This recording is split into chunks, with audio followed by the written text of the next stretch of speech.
faire appel à Papa Paul. Je vais demander que Papa reste assis et que toute l'église soyons debout. Merci.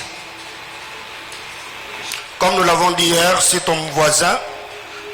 Il a un problème, il est perclus de pied, donc tu lui imposes le main au nom du Seigneur et Dieu va le guérir par la foi.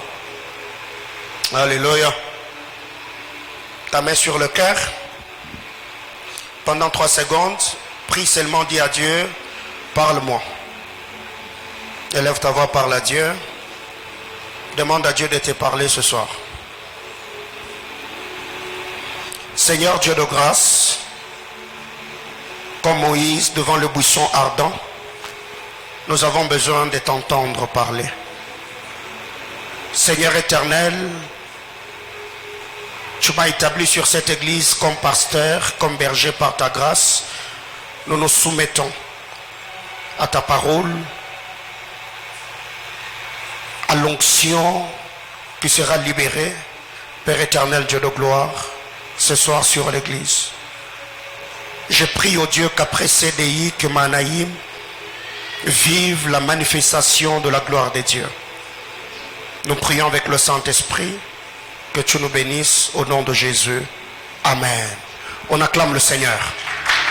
On reste debout pendant quelques minutes alors que je suis en train d'appeler Dieu de l'hôtel Papa Paul Oguilenge.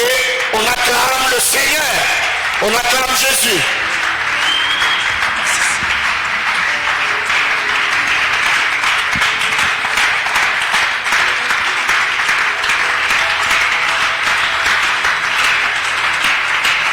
Alléluia. Veuillez vous asseoir et nous nous inclinons en prière. Père Saint, je voudrais disparaître pour que tu apparaisses. Ce n'est pas l'homme qui prêche l'évangile, car il est écrit que c'est poussé par l'esprit que les hommes ont parlé de la part de Dieu. Père Saint, les anges désirent plonger le regard dans l'évangile de Christ. Et je crois que vous êtes là, ange du Seigneur, pour l'évangile de ce soir. C'est toi-même, Saint-Esprit, qui prêche l'évangile et nous ne sommes que des instruments inutiles. C'est pourquoi, Seigneur, donne-nous à nous tous l'intelligence d'écouter, d'obéir, de pratiquer, Seigneur, tout ce que tu nous instruis du haut de cette chair. Au nom de Jésus, Père, j'ai déclaré, j'ai dit, que nous ramenons toute pensée captive à l'obéissance de la parole de Christ notre Seigneur. Au nom de Jésus, nous avons ainsi prié et l'assemblée dit Amen. Amen. Gloire à notre Seigneur et Sauveur Jésus-Christ.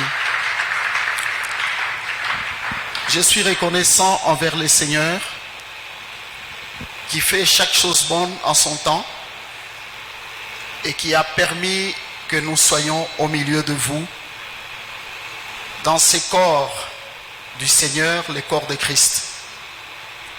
Qu'il soit loué le Dieu très haut, car annoncer l'évangile aux enfants de Dieu, aux saints, c'est pour nous un privilège. Qu'il soit vraiment loué. Et je suis aussi reconnaissant envers le prophète Paulin, un jeune homme formidable. Alléluia. Je sais qu'il n'a pas fait les choses selon lui-même. Il a interrogé le Saint-Esprit pour qu'il puisse aussi nous aligner parmi les orateurs. Merci, prophète. Je crois que tu n'as pas fait une erreur. Tu nous as bénis et notre Dieu vous bénira. Amen. Vous le savez, la Bible dit qu'ils sont beaux sur les montagnes, le pied de ceux qui annoncent de bonnes nouvelles. Ceux-là qui prêchent l'évangile dans la vérité, la poussière de leurs pieds partout où ils passent apporte la paix et apporte de bonnes nouvelles. Amen. Même vous tous tels que vous êtes là, ayez vraiment l'habitude de chercher à ce que l'homme de Dieu passe dans votre maison, il y a quelque chose qui restera. C'est la paix et il y aura de bonnes nouvelles là où l'homme de Dieu est passé. Que le Seigneur vous bénisse. Le thème a déjà été dit, c'est dans les livres de Genèse, chapitre 2. Genèse 2 au 19e verset. Je vais vous demander de vous lever. La parole de Dieu, nous devons toujours la proclamer. Nous lisons la parole du Seigneur au nom de Jésus. L'Éternel Dieu forma de la terre tous les animaux des champs et tous les oiseaux du ciel. Et il les fit venir vers l'homme pour voir comment il les appellerait. Et afin que tout être vivant portât le nom que lui donnerait l'homme. Amen. Est-ce que nous pouvons acclamer la parole du Seigneur et nous nous asseyons? Alléluia. J'étais en train de parler avec l'Esprit du Seigneur, car lorsqu'on doit prêcher, on ne doit pas prêcher de ce qu'on a entendu. Jésus-Christ dit dans Jean chapitre 5, je crois, le verset 30, il dit, je ne fais rien de moi-même. Selon que j'entends, j'agis. Avant de parler, il faut d'abord entendre. Et on entend celui qui est au-dedans de nous, le Saint-Esprit. Car c'est lui et lui seul qui a une parole pour chaque enfant de Dieu. Alléluia. Je l'ai écouté. Par rapport à ce thème, je l'ai interrogé, voudrais-je dire, il m'a donné deux choses, ou peut-être trois, que nous allons développer selon les thèmes que nous avons ici. En fait, le thème lui-même, nous l'avons dit, il est intitulé « Pour voir comment, et les fit venir vers l'homme ». On parle de l'œuvre du Créateur, de l'œuvre de la création. Le Seigneur a créé l'homme, c'est vrai, les animaux, il les a formés. Après les avoir formés, Dieu les amène vers l'homme. Écoutez, lorsque Dieu les amène vers l'homme, il y a un acte que le Seigneur a posé. Et c'est de cet acte-là que je vais parler. La première chose que le Seigneur a bien voulu faire par cet acte, c'était de rendre l'homme co-ouvrier avec lui. C'est-à-dire, il fait participer l'homme à sa bonne œuvre de création. Voyez? Il crée. Au lieu de continuer, il donne à l'homme cette œuvre, il dit, toi aussi. Voilà, les animaux sont là, je les ai déjà créés, et toi-même maintenant, tu dois faire quoi? Tu dois leur donner des noms.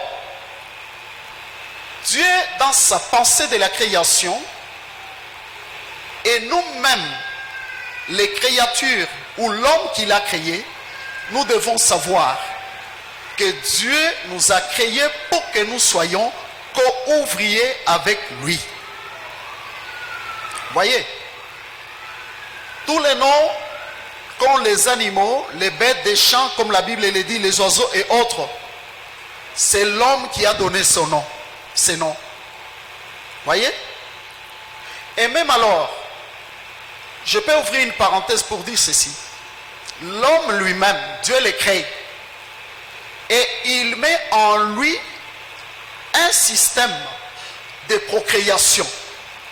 Comme pour dire que l'homme est co-ouvrier avec lui. Lui, il a créé et l'homme procrée. Voyez, ceci veut dire tout simplement, frère, que le Créateur n'a pas voulu laisser la créature qu'il a beaucoup aimée, l'homme, en dehors de ses œuvres. Il a voulu que l'homme soit toujours avec lui. Dans ce que Dieu fait, il ne voudra pas que l'homme soit en dehors de ce qu'il fait. Jusqu'à ce jour, notons-le, que c'est là la pensée du Seigneur.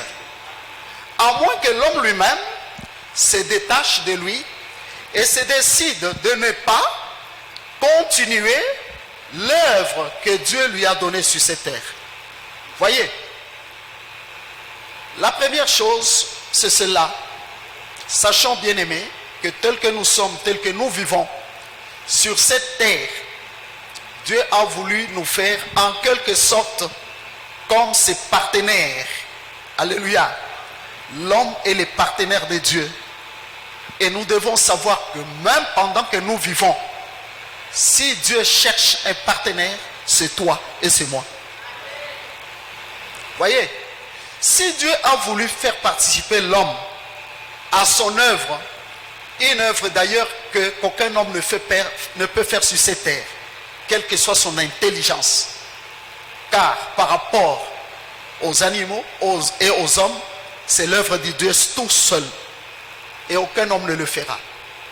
S'il a voulu nous faire participer à son œuvre, et alors nous, les hommes, pendant que nous vivons sur terre, ne comprendrons-nous pas que nous vivons pour que dans tout ce que nous sommes et que tout ce que nous faisons participer aussi Dieu.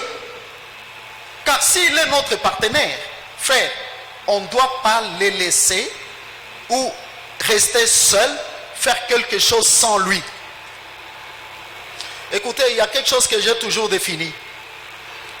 Moi, j'ai toujours dit, souvent on définit, on dit la sorcellerie, c'est sur cela. J'ai dit que la sorcellerie, c'est une technique ou une méthode que l'homme cherche à faire, où l'homme cherche à atteindre un but sans l'aide de Dieu. S'il y a un homme sur terre ici qui croit qu'il peut atteindre un but sans l'aide de Dieu, il a déjà échoué. Même s'il croit réussir, qu'il ne s'imagine pas qu'il réussit, mais il échoue. Voyez, lui-même le Créateur, il nous met dans son œuvre. Et alors nous-mêmes, comment ne le mettrons-nous pas dans notre œuvre? Si quelqu'un met Dieu dans ce qu'il est, dans ce qu'il fait, son œuvre est complète et cette œuvre marchera et cette œuvre réussira. Alléluia. Marchons toujours avec cette pensée. Bien-aimés, cela relève aussi de l'amour que Dieu a pour nous. Voyez, si les animaux glorifient Dieu, ils glorifieront Dieu tout en sachant qu'il y a aussi celui qui a participé à ce qu'ils sont, parce que c'est l'homme qui les a nommés. Voyez, cela n'est pas tout. Le deuxième élément, vous comprendrez, frère, qu'il s'agit de la responsabilité que Dieu a donnée à l'homme. Il a créé l'homme, mais il a voulu aussi le rendre responsable. Responsable des œuvres qu'il a faites. Voyez, bien-aimés, dans ce monde, on voit les hommes chercher des responsabilités. Et lorsqu'il est responsable quelque part, je vous l'ai dit, l'homme se sent qu'il est quelque chose. On est influent, très bien, il n'y a pas de problème. Mais laissez-moi vous dire une chose. Frère, ce que Dieu a fait en appelant l'homme, en faisant venir les animaux auprès de l'homme, et en demandant à l'homme, il dit, bon, voilà, prends maintenant la continuité de ce que je fais. Commence maintenant à les nommer. Frère, c'était la responsabilité que Dieu a donnée à l'homme. D'abord, n'oubliez pas que le nom, même nous tous, lorsque nous portons le nom sert à l'identification. C'est par le nom qu'on nous identifie. Voyez? Et le nom, c'est même la nature de ce que nous sommes. Voyez? Tel qu'on est là. On ne peut pas te donner le nom d'un animal. Hein? Tu vas très vite rejeter, refuser, dire non, je ne suis pas quand même un animal. Voyez-vous? Par rapport à cette responsabilité, Et je crois que c'est là que je vais m'attarder. L'homme doit savoir que si j'ai reçu la responsabilité de la part de Dieu, la première chose, il faut savoir que le Créateur lui-même est un Dieu responsable. S'il nous donne la responsabilité, premièrement, nous devons savoir que Dieu nous a fait confiance. Et on ne peut pas faire confiance à n'importe qui. On ne peut faire confiance qu'à quelqu'un que l'on aime bien, dont l'on est sûr. Dieu était très sûr. Jusqu'à présent, il est très sûr de l'homme. Voyez, sur la terre où nous croyez-moi frère, il est vrai, il y a ceux-là qui croient diriger le monde, peut-être par leur puissance financière, par leur richesse, je ne sais pas, par leur intelligence. Mais en réalité, ce ne sont pas ces gens-là qui doivent diriger le monde ou qui croient diriger le monde. Le Seigneur dit une chose, que le sage ne se glorifie pas de sa sagesse, que le fort ne se glorifie pas de sa force, que le riche ne se glorifie pas de sa richesse, que l'intelligent ne se glorifie pas de son intelligence, que celui qui veut se glorifier d'avoir de l'intelligence et de me connaître. L'intelligence selon Dieu, ce n'est pas ce que nous pouvons vanter, par exemple, les frères, nos blancs, les blancs. C'est vrai, ils sont les intelligents. Mais quand Dieu les regarde, ce n'est pas ça l'intelligence. L'intelligence, c'est celui, ou plutôt, excusez-moi, c'est celle de connaître Dieu.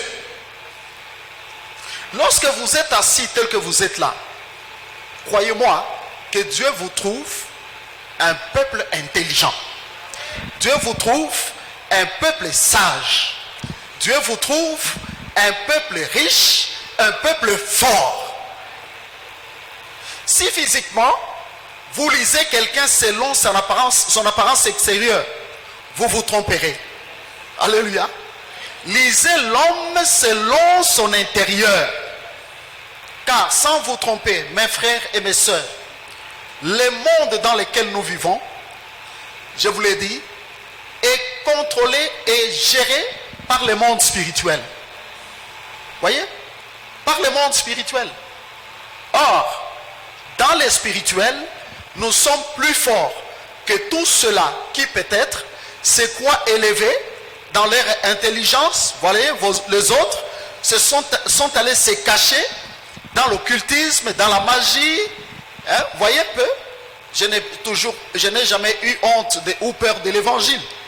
Voyez, aujourd'hui, il y a des organes qui font trembler la terre tels que les Illuminati. Vous allez voir, il y a les francs-maçons, les rosicruciens, les magiciens et autres. Et d'ailleurs, très souvent, nous leur lançons toujours un appel, nous leur disons que les maîtres que vous servez vous trompent. Venez chez nous. Les seuls maîtres, les rabbis, Jésus-Christ, lui, quand il vous appelle, il ne vous donne pas une courte vie, mais il vous donne la vie éternelle. Gloire au Seigneur. Nous avons une responsabilité, bien-aimée, sur la terre des vivants. Et toi qui m'écoutes, que ce soit ici où je vois, par les médias, retiens ce que j'ai dit très bien. La responsabilité que nous avons, ce n'était pas seulement comme Dieu l'a fait, il a dit, allez, ou plutôt, tu vas nommer les animaux. Non. Il y a quelque chose qui était caché derrière ça. Voyez? C'est ce que nous devons poursuivre aussi, nous tous aujourd'hui. C'est ce que je suis en train de déclarer ici, la responsabilité. C'est pour dire une chose, tel que je suis là, si Dieu m'établit responsable, je le suis sur toute ma famille, je le suis sur tout mon clan, je le suis sur ma nation, je le suis sur tous les hommes, et c'est ça la pensée de Dieu. Voyez? Peut-être il y a des gens qui ne le savent pas.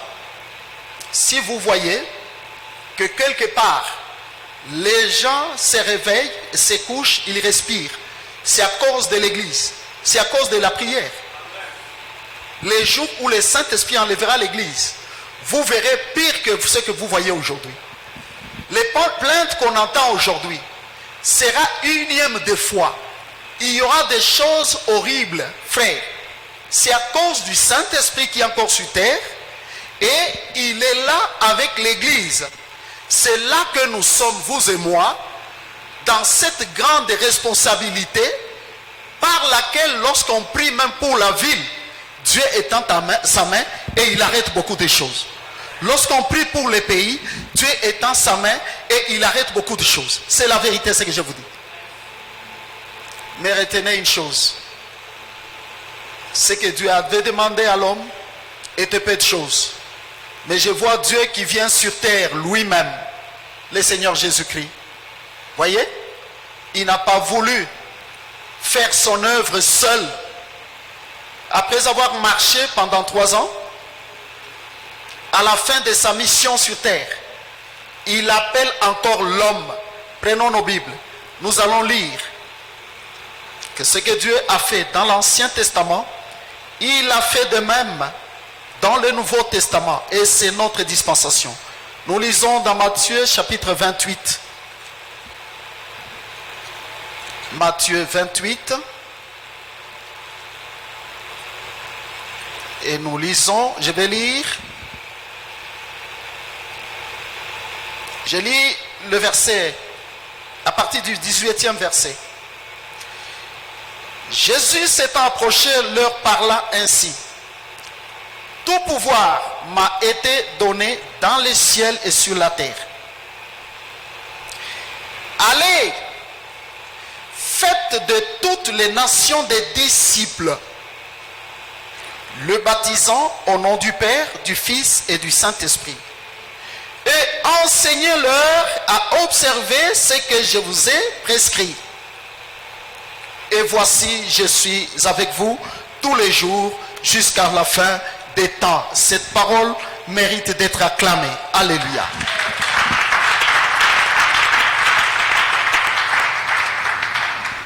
Qu'est-ce que nous entendons par ce texte? Nous comprenons que dans la pensée du Seigneur, il n'y a pas de changement. Ce qu'il avait fait à la création, il vient le faire aussi à la récréation.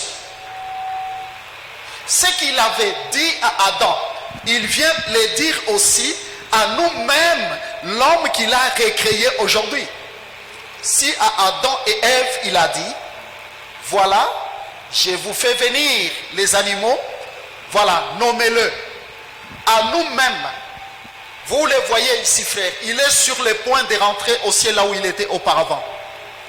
Le Seigneur se lève, il déclare, il dit, tout pouvoir m'a été donné dans le ciel et sur la terre. S'il y a les gens qui croient avoir le pouvoir, hein, qu'ils sachent qu'ils n'ont pas de pouvoir. Le pouvoir, selon le mot pouvoir que nous proclamons, un seul a reçu ce pouvoir, c'est le Seigneur Jésus-Christ. Car son pouvoir commence dans le ciel, il s'étend sur la terre et même sous la terre. Gloire au Seigneur. Ce n'est pas tout. C'est alors qu'il envoie, qu'il donne encore à l'homme.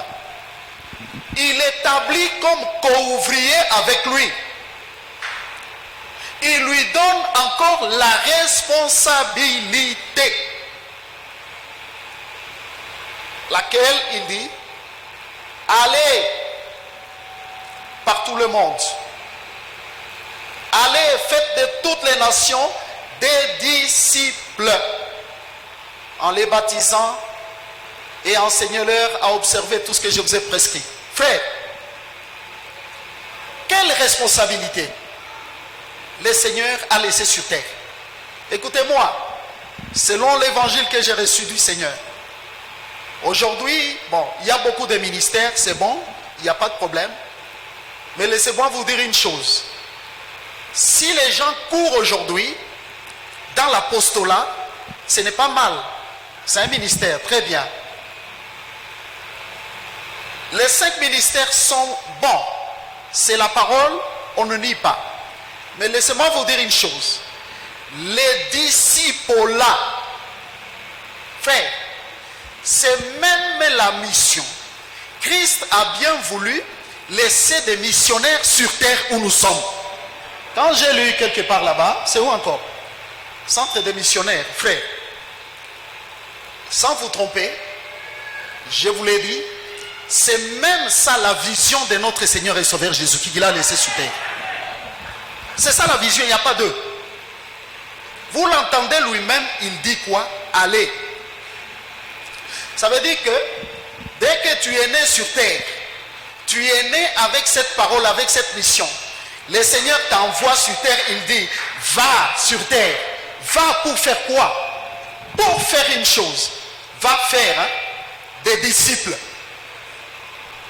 Ça veut dire là où tu te trouves, en commençant par ta famille, la famille dans laquelle le Seigneur t'a injecté sur terre, tu as la mission de faire des disciples. Voyez? Dieu t'envoie, je ne sais où. Il peut t'envoyer dans un autre pays, dans une autre province. Dieu peut t'envoyer dans une entreprise pour travailler. Ne vois pas seulement le travail. Il attend que dans ton travail, que tu fasses des disciples. Dis Seigneur, tu t'es marié, ne te réjouis pas seulement du mariage des fêtes, j'ai trouvé un beau gars, une belle femme. Dieu attend que dans les mariages où il t'a envoyé, que tu fasses des disciples. Voyez? Pour le Seigneur, lorsqu'il nous regarde, il nous regarde au travers cette parole qu'il a laissée. Il nous voit. Est-ce que nous sommes ces enfants-là, ces serviteurs responsables? Parce que ce qu'il a dit là, c'est la responsabilité qu'il nous a laissée. Il nous voit responsables.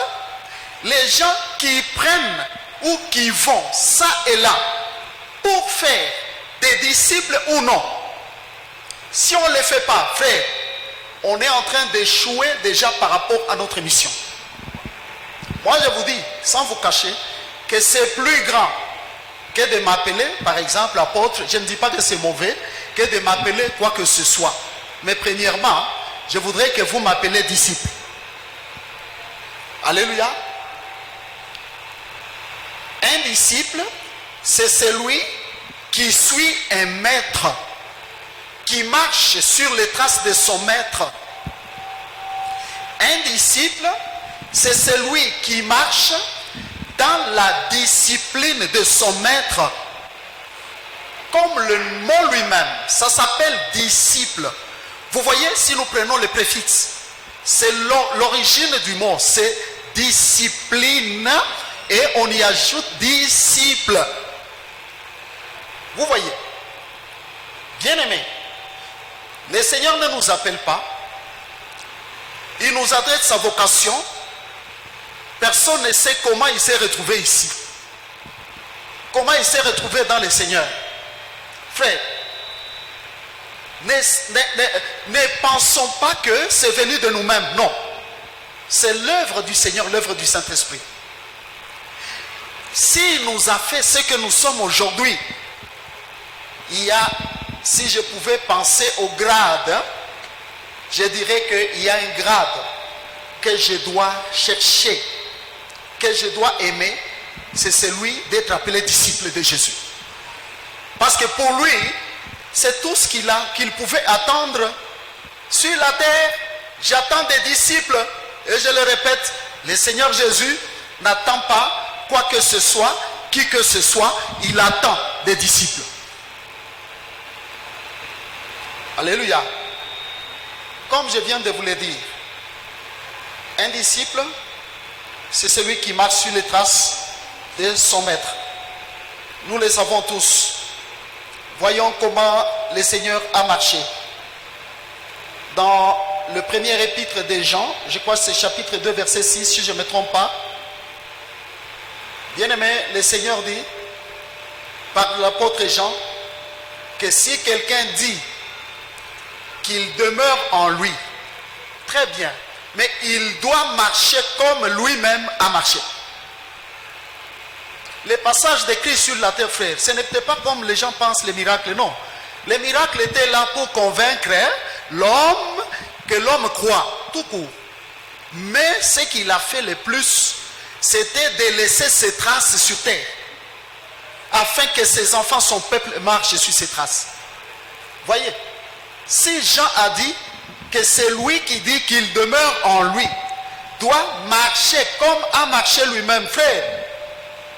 Voyez, c'est là que nous voyons déjà le vrai disciple. C'est là le moule dans lequel nous devons former les disciples. Le Seigneur a laissé les traces.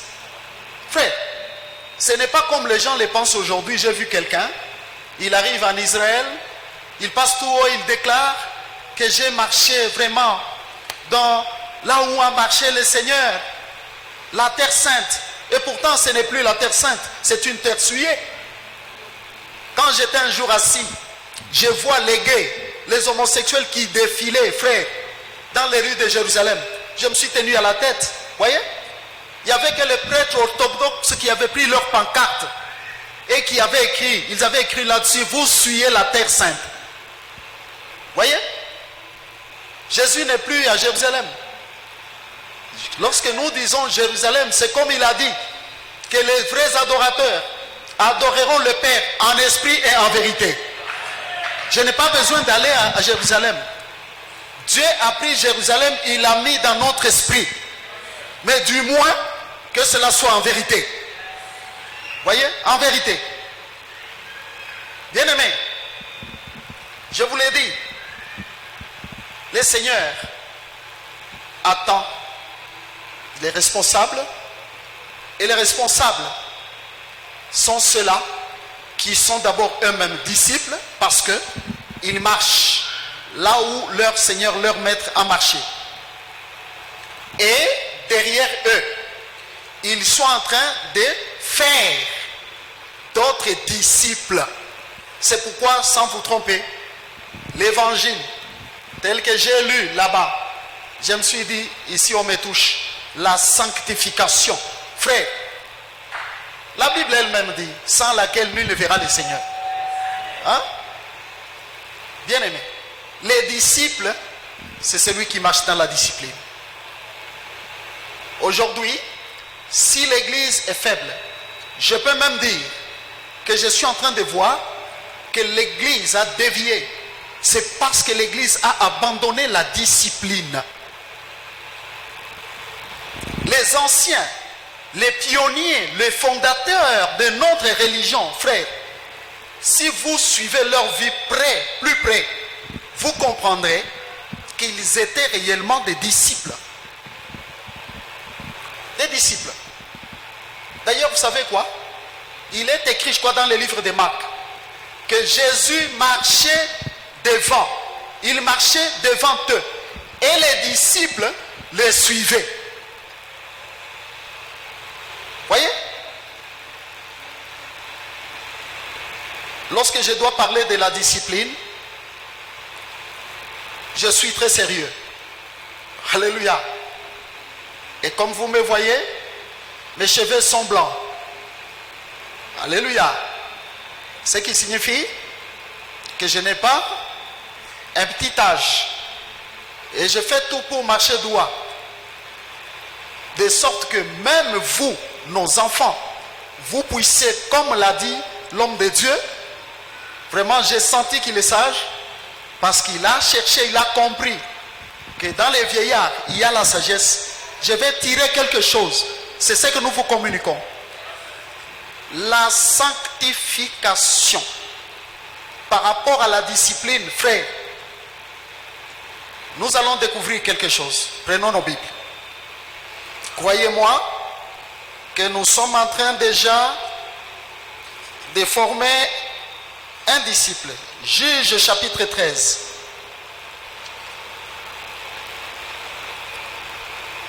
Juge 13. Et je vais lire pour gagner le temps. Je lis le verset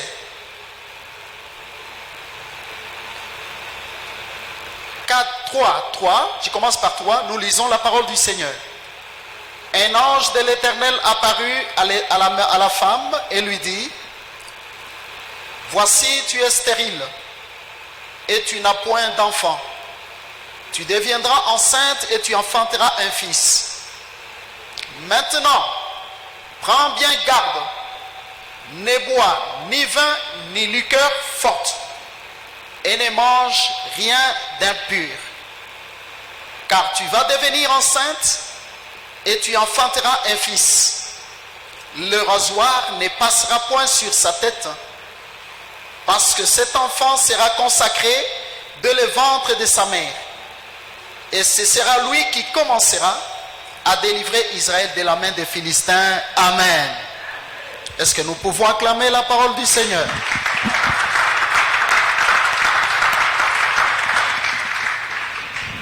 Vous connaissez l'histoire. Il s'agit de Manoah et sa femme qui étaient stériles. Et pendant ce temps, Israël était dans la servitude, dans l'esclavage. Dans l'esclavage, pourquoi? C'était à cause de l'indiscipline.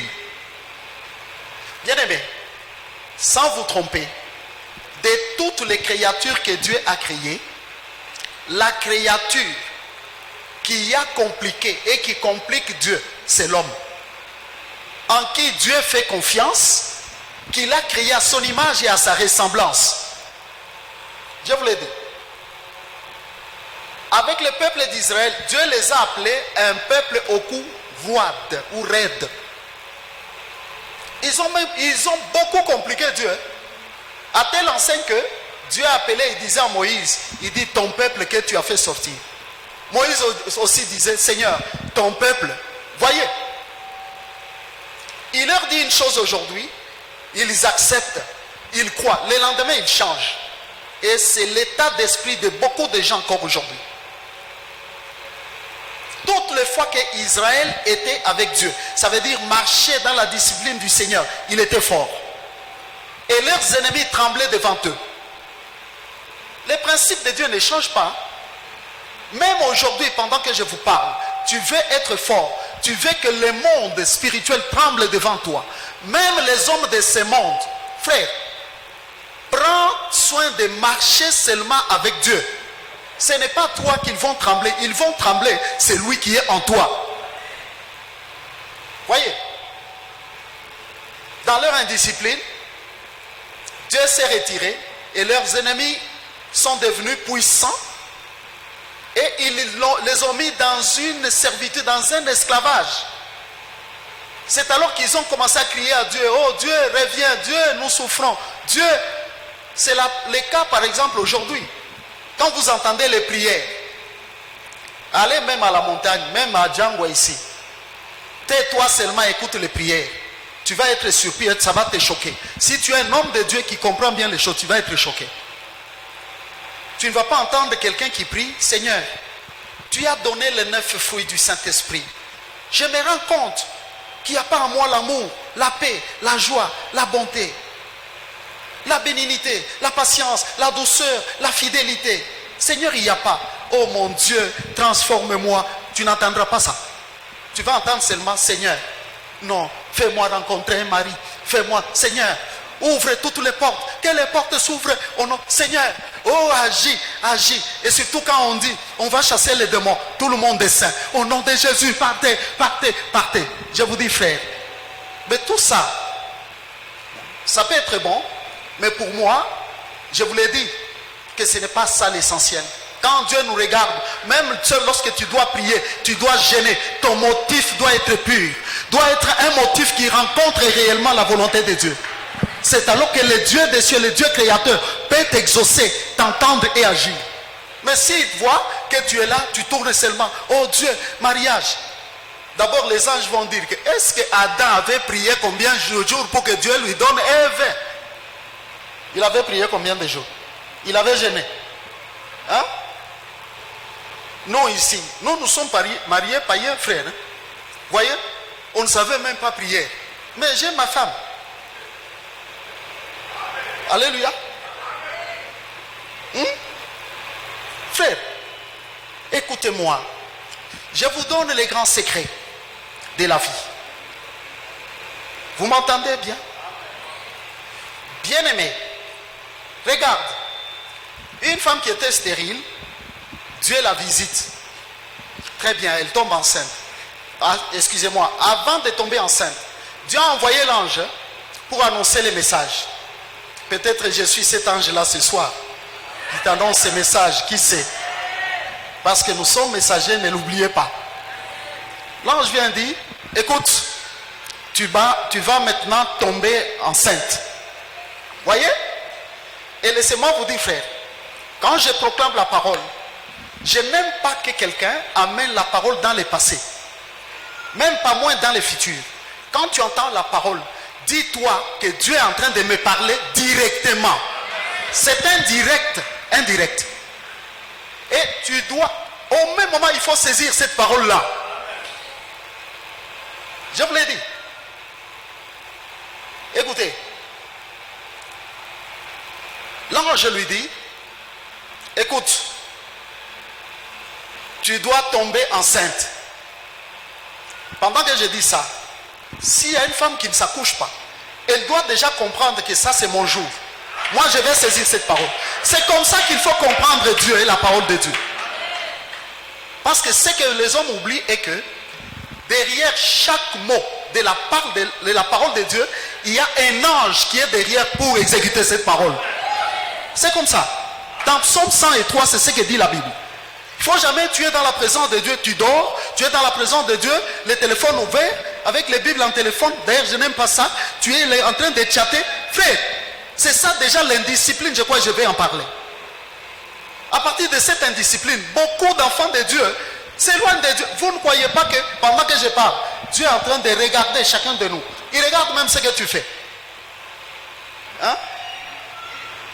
Tu es à l'église, tu envoies un message. Tu écoutes qui? Écoutez-moi. L'ange dit, tu vas tomber enceinte. Maintenant, prends bien garde. Voyez, l'ange commence à donner la discipline. Prends bien garde. Tu ne boiras ni vin, ni liqueur forte. Et tu ne mangeras rien d'impur. Il a dit 3 choses qui renferment beaucoup de choses que l'homme doit observer. Voyez? Si je pose la question dans la salle, il y a quelqu'un qui a besoin d'un enfant, quelqu'un lèvera la main. Très bien. Mais si je reviens avec la question, quelqu'un a besoin de quelque chose, c'est toute la salle ici. Qui me dira ici que non, je me suffis, je n'ai besoin de rien? Moi-même qui vous parle, j'ai des besoins. C'est pourquoi il dit dans Hébreux, chapitre 4, il dit, approchez-vous avec assurance du trône de la grâce pour obtenir miséricorde, trouver grâce et être secouru dans vos besoins. Dieu sait, nous avons des besoins. Mais pour les avoir, pour que ces choses viennent à nous, l'ange montre les canevas. Il dit, voilà, tu vas tomber enceinte. Tout comme je vais dire, tout de suite j'ai dit, tu vas être engagé parce que tu n'as pas du boulot. Je peux dire, tu vas avoir un mari. Voyez, j'ai déclaré, j'ai dit, tu vas avoir une belle fille. On dirait que les jeunes gens ne comprennent même pas. Alléluia. Frère, lorsque cette parole tombe, c'est déjà Dieu qui te parle, c'est déjà Dieu qui te prophétise, c'est déjà Dieu qui dit. Pourquoi? Parce que quand il dit, la chose arrive. Ça veut dire la chose a déjà commencé, elle est en route. Et vous le verrez s'accomplir. Voyez, il dit la chose arrive, il ordonne et elle existe. Donc à partir de ce moment, la stérile n'était plus stérile. Mais il fallait suivre maintenant le processus de Dieu pour arriver à voir l'enfant. Par rapport à ce processus, il y avait la discipline. Quelle est cette discipline? 1. Tu ne boiras ni vin, ni liqueur forte. La discipline par rapport à tout ce que l'homme boit. Voyez? Et chaque chrétien le sait, que tel que je suis là, je ne peux pas m'enivrer. Je ne peux pas mettre l'alcool dans ma bouche. Et pas seulement ça, je ne peux pas aussi en offrir à quelqu'un. Voyez? Parce que dans l'indiscipline, vous trouverez beaucoup de chrétiens, et surtout dans les maris. Quand sa belle-mère vient, il dit, maman, on nous jette aussi, maman, j'ai besoin d'une bière. Tu achètes. Avec quel argent? L'argent que Dieu t'a donné. C'est l'indiscipline. Hein? Je suis dur. Je vous choque. Si je vous choque, je vais vous choquer alors encore. C'est la vérité. Alléluia. Vous comprenez? Les chrétiens n'est pas discipliné. Pourquoi? Lui, il dit tu ne boiras. J'ai marié encore mes enfants. J'ai dit à l'homme qui vient, petit, n'amène pas la bière chez moi. Ça ne peut même pas entrer. Ça va faire quoi? Mes beaux-frères, oh, j'ai dit, c'est mon enfant.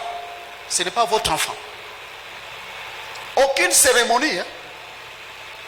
Aucune cérémonie ne peut se faire. S'il y a la cérémonie, je cherche dans la parole de Dieu. Voyez? Mais beaucoup de gens, vous allez le trouver jusqu'à ce jour. Commençant par beaucoup de serviteurs, ils sont dans l'ivresse. Alors, comment ces gens-là peuvent-ils être appelés disciples? Et comment ils peuvent aussi faire des disciples? Non? Parce que vous savez, frère, la puissance du message, ce n'est pas ce que j'ai dit. Hein? J'ai dit que le berger doit conduire par sa houlette, et cette houlette, c'est premièrement d'abord son caractère, son modèle. Et si vous êtes à l'église, regardez le modèle que Dieu vous a donné. C'est l'homme de Dieu. Ce que lui ne fait pas, pourquoi vous allez le faire? Vous allez le faire pourquoi? Alors là, vous n'êtes pas disciple. Parce que les disciples, ils marchent comme quoi? Comme son Seigneur, comme son berger. N'est-ce pas vrai? Voyez? Ne bois ni vin ni liqueur forte. Regardez les choses, les péchés par lesquels Satan a captivé, détruit le monde aujourd'hui. Sans vous tromper, l'ivresse est au premier rang. Ça marche avec son frère, impudicité ou adultère. Vous ne comprenez pas, frère, que ce sont des choses, quand l'ange disait, il savait. Qui c'est peut-être cette femme-là retenait l'action de Dieu tout simplement parce qu'elle prenait le vin. Et c'est ce qui arrive à beaucoup d'enfants de Dieu. À cause d'une indiscipline quelconque, tu peux bloquer l'action de Dieu. Quand Dieu a dit une chose, frère, fais-la. Fais-la très vite. J'ai eu à passer dans beaucoup d'églises, au pays et ailleurs. Frère, il suffit même ici, je me tiens, je pose la question. Il y a des domaines sensibles. J'ai dit, qui est fidèle dans la dîme? Je vais attraper les gens ici. Vous commencez à me regarder tout en devenant foi. Or, si la Bible dit que c'est le 1/10 de tout ce qui nous revient, ça veut dire que je ne laisserai pas tomber cette parole. Mais à partir du moment où tu dis, maman, le démon d'argent vient te captiver, pour la plupart, ils donnent aujourd'hui, il va même rappeler à Dieu, Seigneur, je donne. 2 jours après, oh non, j'avais des problèmes. Frère, pourquoi l'église, les chrétiens sont indisciplinés? Partout, ça ne demande pas la prophétie. Je me tiens seulement que tous les infidèles dans la dîme, venez. Vous allez voir, ça sera presque les 3/4 de l'église. Partout, c'est comme ça. Paulin, ne t'étonne pas. J'ai parlé, par exemple, de ces démons d'ivresse. Voyez, j'ai vu pendant le confinement, après le confinement, je vois à la télé en Afrique du Sud, la file des gens qui étaient sur les magasins de l'alcool. Et même ils ont dit que la file est interminable. On interroge quelqu'un, il dit ça nous a beaucoup manqué. Moi je dis, nous c'est Jésus qui nous manque ou bien? Je dis, regardez, le monde, frère, le monde dans lequel nous vivons aujourd'hui. Voyez? Deuxièmement, il dit, et ne mange rien d'impur. Voyez? En réalité, quand vous lisez la Bible, dans les temps anciens, Dieu avait interdit, ne mange pas les porcs, ne mange pas les poissons sans écailles, etc., etc. On peut s'imaginer que non, c'est ça. Mais quand, dans le Nouveau Testament, la Bible dit qu'en réalité, tout aliment est pur. Ok. Est-ce que c'est cette impureté-là que Dieu avait demandé de ne plus manger? Voyez? Et la femme a observé cette parole. Ça n'a pas fait longtemps. Elle est tombée enceinte et l'ange, j'ouvre une parenthèse, l'ange avait souligné, car il dit que car l'enfant que tu vas concevoir sera consacré de le ventre de sa mère. Voyez? Lorsqu'elle s'est engagée à observer ces règles, elle est réellement tombée enceinte. Tout comme celui qui m'écoute et qui m'écoutera par les médias. Si tu entends la parole et que tu prends des décisions à marcher, à faire comme a fait cette femme, Dieu fera aussi avec toi comme il a fait avec cette femme. Voilà. Et qu'est-ce qui arrive? Elle tombe enceinte. La mère a observé ces choses jusqu'à ce qu'elle l'a mise au monde. Et l'enfant est né sans qu'elle reçoive de sa mère quelque chose d'impur ou quelque chose d'enivrante.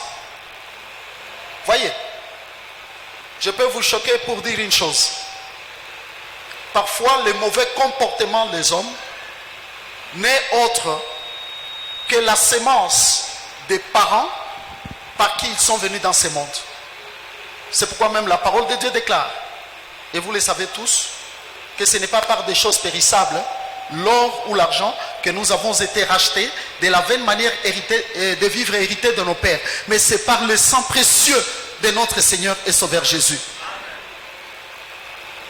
Donc de nos pères, on a hérité quelque chose. Et toi-même, là où tu es, peut-être tu es encore petit, tu dois savoir qu'en toi, il y a les enfants. Même un bébé qui est né aujourd'hui, il a déjà tout ce qu'il faut pour, il a déjà les enfants. Mais si la personne ne marche pas dans les règles de Dieu, il mettra au monde déjà quelqu'un qui va compliquer Dieu. Un enfant qui sera déjà, dans moins de temps, vous allez voir le trouble de comportement et c'est fini, ça part. Et ils vont donner le travail aux serviteurs de Dieu. Le monde est rempli de méchanceté, pourquoi? Parce qu'il y a ce que nous appelons la loi de la reproduction selon l'espèce. Un homme impur, mais il va mettre au monde quelque chose qui lui ressemble. Tout court. Tout court. Voyez? Maintenant, nous voyons notre ami, notre frère Samson naître. Il commence maintenant sa vie seul. Voyez? Lui qui était consacré dès le ventre de sa mère. Là, je vais ouvrir une parenthèse. À partir du moment où un chrétien a accepté Christ, il reçoit le Saint-Esprit. Cette personne-là est d'office consacrée. Elle est consacrée. Ça veut dire les yeux de Dieu seront sur toi. Même quand tu dois sortir un mot dans la bouche, ces mots-là est entendu au ciel. Gloire au Seigneur. Voilà. Samson était consacré dès le ventre de sa mère. Nous, peut-être, on n'était pas consacré dans le ventre de sa mère. Mais par la grâce du Seigneur, Jésus-Christ nous envoie le Saint-Esprit qui vient en nous. La marque de notre consécration. Alléluia. Lisons encore un peu avant que je ne termine. Allons maintenant dans le 14e chapitre. Je lis. Samson descendit à Timna et il y vit une femme parmi les filles des Philistins.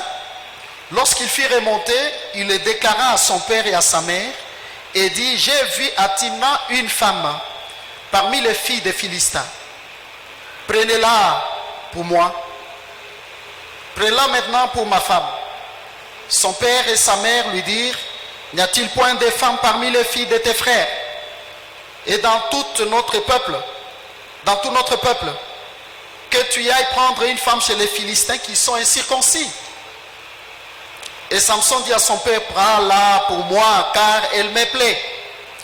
Son père et sa mère ne savaient pas que cela venait de l'Éternel, car Samson cherchait une occasion de dispute de la part des Philistins. Écoutez, en ces temps-là, les Philistins dominaient sur Israël. Samson descendit avec son père et sa mère à Timna. Lorsqu'ils arrivèrent aux vignes de Timna, voici un jeune lion rugissant vint à sa rencontre. L'esprit de l'Éternel saisit Samson et sans avoir rien à la main, Samson déchira le lion comme on déchire un chevreau. Retenez, il ne dit point à son père et à sa mère ce qu'il avait fait. Soulignez bien ça. Il descendit et parla à la femme et il lui plut. Quelque temps après, il se rendit de nouveau à Timna pour la prendre et se détourna pour voir les cadavres du lion.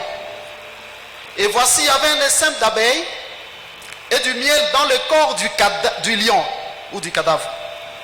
Il prit entre ses mains le miel dont il mangea pendant la route. Et lorsqu'il fut arrivé près de son père et sa mère, il leur en donna et ils en mangèrent. Mais il ne leur dit pas qu'il avait pris ce miel dans le corps du lion. Amen. Est-ce que nous pouvons acclamer la parole du Seigneur? Je disais que je forme un disciple. Déjà là, il y a un disciple qui a l'onction en lui. Sa mère a bien gardé cette onction. Il est né et tous ont vu qu'il était différent d'autres enfants. Écoute, si tu es chrétien, même dans la maison de tes parents, tu dois être différent. Tu es un papa, dans ta maison, tu dois être différent. Tu es une femme, tu dois être différente. Alléluia. Mais écoutez, il arrive, voilà, comme tous les jeunes gens, il a grandi, il sentait maintenant les besoins en lui, il doit se marier. La Bible dit que cela venait de Dieu. Il trouvait une fille, très bien. Il parle à ses parents. Il a commencé par parler à ses parents. Là, ses parents lui ont dit, mais il n'y a pas de filles parmi nous ici, parmi ton peuple, pour que tu ailles chercher une fille chez les incirconcis. Je vais dire aux jeunes gens, la belle femme, la bonne femme, le bon mari, c'est celui de ton église. Voilà. Vous n'acclamez pas? Tu vas sauter, hein? Tu sautes une prière, une sœur avec qui vous mangez la même parole, vous communiez au même corps. Tu vas chercher une ailleurs. Est-ce que tu connais ce qu'elle est? Hein?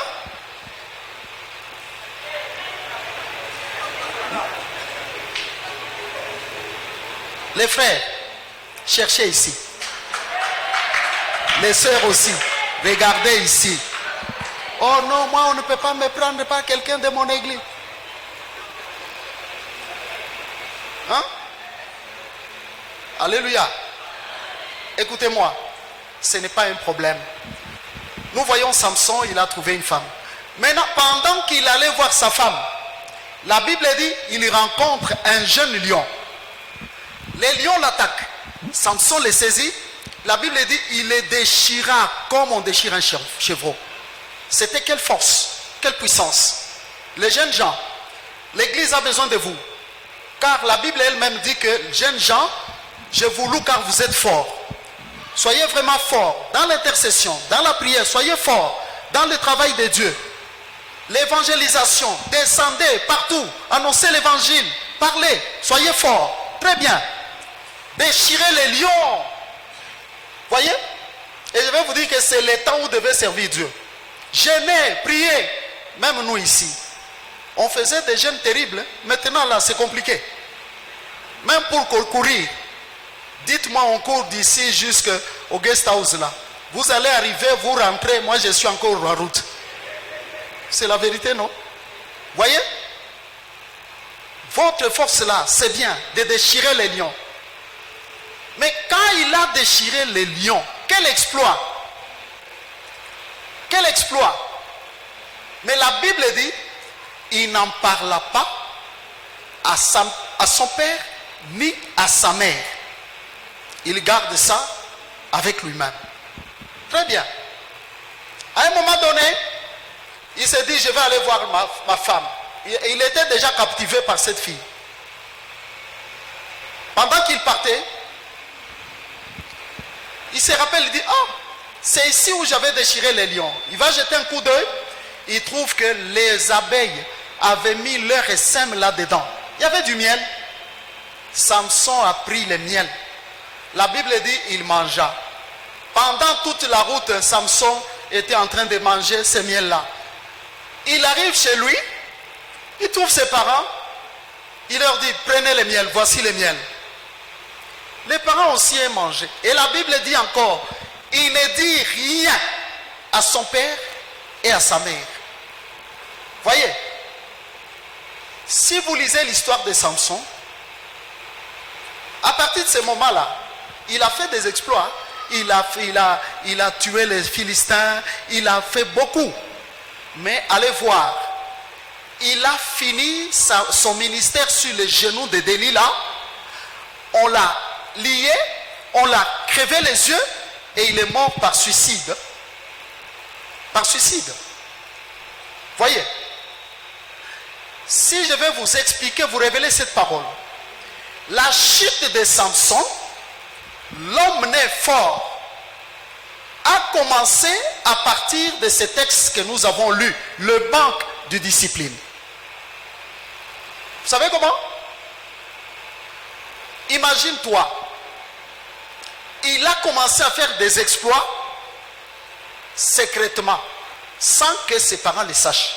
Jeunes gens, tu peux avoir les dons, tu peux faire marcher même les paralytiques, tu peux faire tout, mais prenez garde.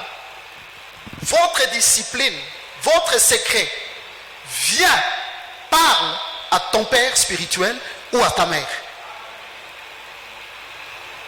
Pourquoi vous devenez calme? Voyez? Tout exploit que tu fais, cours d'abord, viens dire, papa, peut-être papa n'est pas là, maman, voilà ce qui m'est arrivé. Il y a des choses peut-être, c'est pas moi, dont tu ne peux pas dire au père. Dis à maman. Dieu a gâté les hommes. Si papa n'est pas là, il y a maman aussi. Vous comprenez? Mais pour Samson, il cache. Voyez? Tu fais une bonne affaire, poup, tu viens avec 100 000 $ de dîmes. Commence par raconter comment tu as eu ça à ton père. Voyez? Nous savons que l'offrande, dès que ça entre dans l'église, ça ne sort pas. Jésus lui-même a dit que si tu as un problème, laisse là l'offrande, part. Ne jouez pas avec la maison de Dieu. Ça, je vous l'ai dit, même si tu amènes une chaise, ne la ramène pas chez toi. Car tout ce qui est présenté devant Dieu est déjà sanctifié. C'est pourquoi dans les temps anciens, les gens que Dieu avait brûlés vifs, les Corées et autres, leurs brasiers brûlés, Dieu appelle, il dit, Éléazar, vite, va enlever ces brasiers de l'incendie. Car ils ont été présentés devant moi, ils sont sanctifiés. Voyez frère, tu viens avec un micro, ne l'amène plus. Non frère, ceux qui entrent dans la maison de Dieu, il ne faut plus les reprendre. Oh, vous m'entendez? Mais Samson, ah, ça c'est mon secret, c'est ma vie privée. Ta vie privée, tu vas chuter. Écoute, 2 fois, il déchire les lions, il vient trouver les miels et il mange. Il donne aux parents, il leur dit rien. Et la Bible répète ça 2 fois. C'est pourquoi j'ai bien souligné ça. Écoutez-moi. Je ne sais pas s'il était informé, enseigné ou pas. Il pouvait être enseigné, mais comme c'est la coutume des hommes, il brise toujours les chaînes de la parole je crois que Samson pouvait peut-être briser. Un enfant qui a été conçu dans la pureté, que sa mère a observé. Voyez, sa croissance devait être forte. Il devait garder l'onction qu'il avait reçue en gardant ce qui avait fait qu'il soit né. C'est comme nous tous, frères.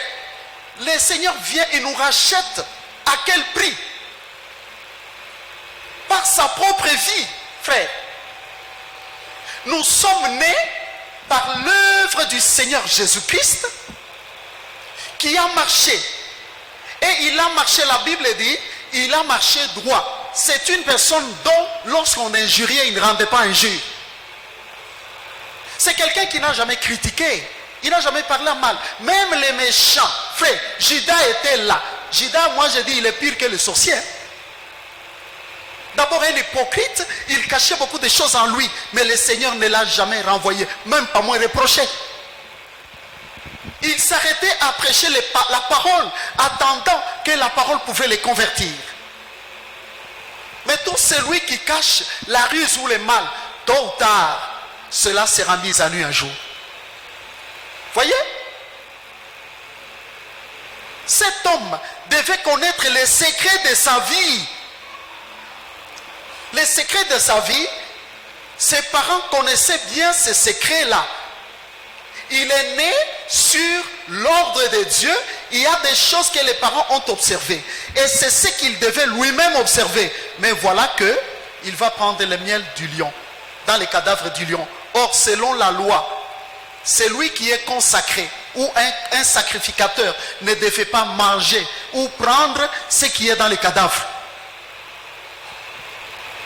Aujourd'hui, cette loi nous enseigne, frère, qui ne le sait pas, que quand Dieu nous appelle, il nous appelle à marcher dans la sanctification. Lui-même, il dit, venez mes enfants et ne touchez à rien, touchez rien de ce qui est impur.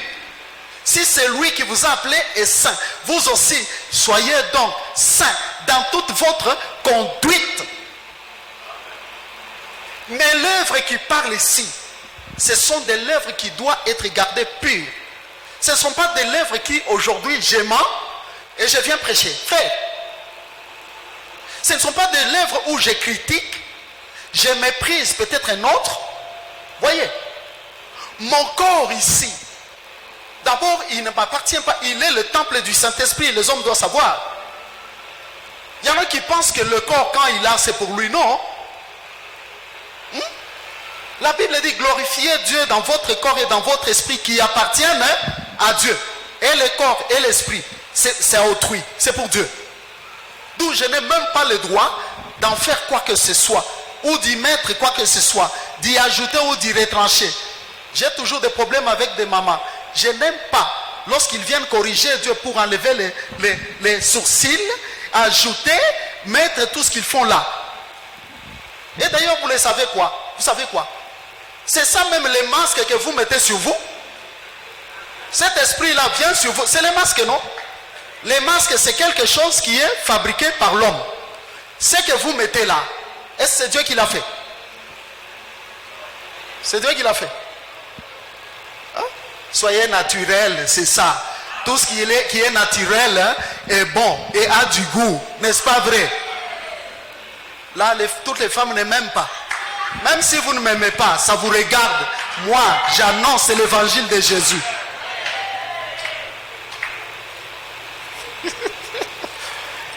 Les mamans, vous m'aimez? Les filles? Gloire au Seigneur Jésus. Vous m'entendez? Samson a mangé le miel du cadavre. Savez-vous, frère, que si quelqu'un n'a pas Christ, il est cadavre. Hein? Un homme qui vient devant une fille avec l'argent, son argent là, c'est le miel, mais le miel du cadavre. N'en mange pas, n'en prends pas. N'en prends pas. Voyez? Quelqu'un qui va voler l'argent, c'est le miel, hein, mais le miel du cadavre. Voyez? Ce n'est pas pour rien même que la Bible dit que ne vous mettez pas avec les infidèles sous un joug étranger. Toi, tu es chrétien, mais tu es toujours avec les infidèles. Quand ils vont parler des insanités, tu partages avec eux ces insanités. Dieu interdit à ses enfants même de blaguer. On ne peut pas trouver un frère avec une soeur en train de blaguer. J'ai trompé. Quelle discipline? À l'église, la maison de Dieu.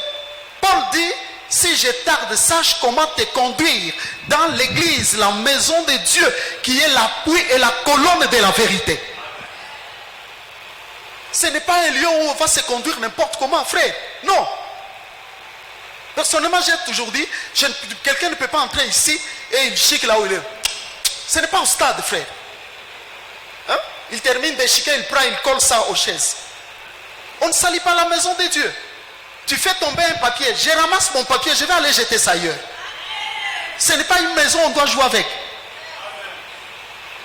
Quand on doit s'asseoir et parler, quand j'entre ici, je sais déjà que je suis dans la présence du Créateur. Je dois être sérieux. Je dois savoir que je suis venu élever ma voix, louer, servir Dieu et même recevoir aussi qu'est-ce que mon Père va me dire pour que je sorte avec sa pensée. C'est ce qui me bénit. C'est ce qui nous bénit, frères, sœurs. Beaucoup de gens mangent le miel du cadavre. C'est là où Samson avait déjà violé ce qui faisait sa force. Il avait déjà violé. Il s'était déjà souillé. Mais il a continué à être fort. J'avais vu un serviteur, frère. Je l'attrape. Il faisait l'adultère. J'ai appelé les filles. Les filles ont témoigné. Mais, quand je les vois, ils touchent les gens tombent. J'ai dit, regardez. Et les gens pouvaient penser que non, c'est vraiment, Zangouya, Ngouya Ezali. Et quelque part, la Bible dit, Dieu ne se répand pas de ses dons ni de son appel. Hein? Judas était là, il avait fait des miracles, vous le savez. Il avait chassé les démons. Mais il n'est pas entré dans le royaume. Écoutez-moi, peuple de Dieu. Vous voyez Samson, le premier indiscipliné. Vous voyez comment il a fini? Il en est de même de nous. Samson avait reçu ce qui était moins que nous.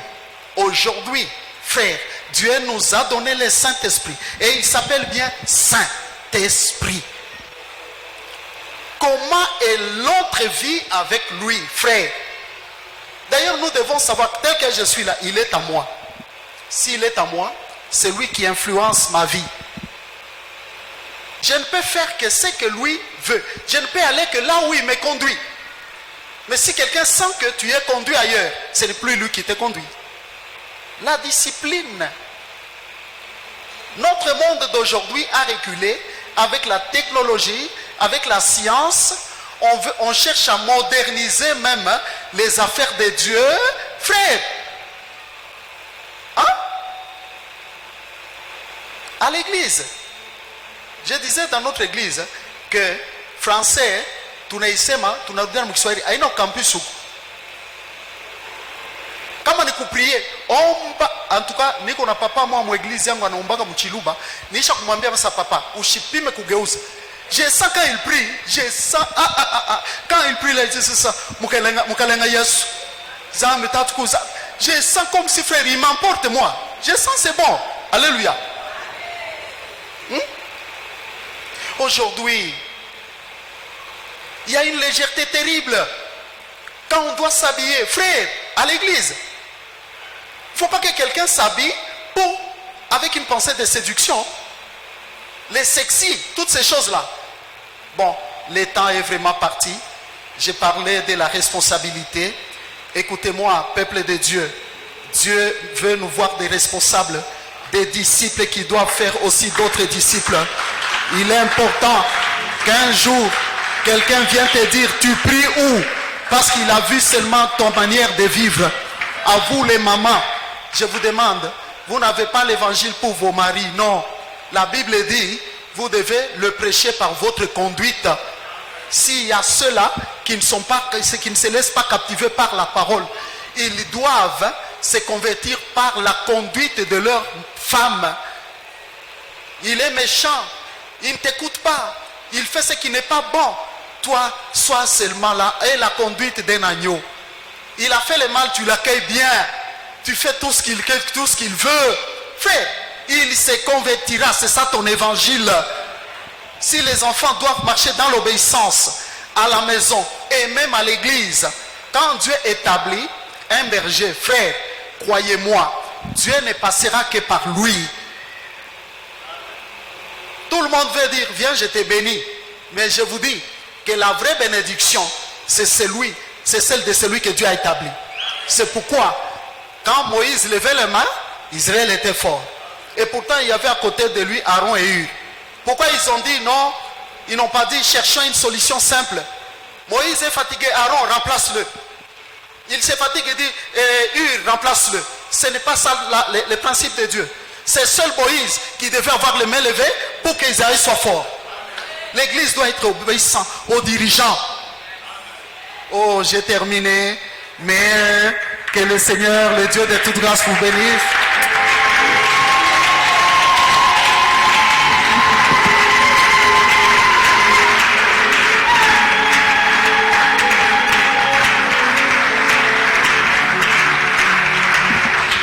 Est-ce que l'on peut acclamer le Seigneur?